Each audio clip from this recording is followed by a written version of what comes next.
Vėl turim situaciją. Patikrinom klientį automobilį, turėjo smulkių defektų, bet tikrai vertas pirkti. Ką, pardavėjas nebepardavė to automobilio. Kodėl nebepardavė? Nesako. Nederinom kainos, kas turbūt jums pirmas dalykas šausi galva, kodėl nebepardavė, bet kainos nederinom. Tiesiog patikrinom, pasakėm kaip kas, galbūt įsivertino, kad per pigiai parduoda, nes vis dėlto tvarkingas, ten ganėtinai tas automobilis buvo. 23 metų Q5 ar Q3? Q3. Tai va, žodžiu, kaip išvengti tokių situacijų? Reikia nesivadovauti emocijom, pirmas dalykas, kad nepadaryt klaidos.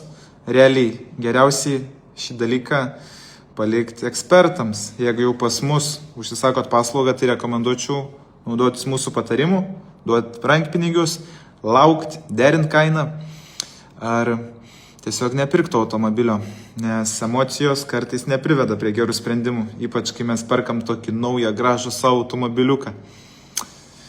Tai va, šaltas protas visada nugali ir duoda geriausią sprendimą.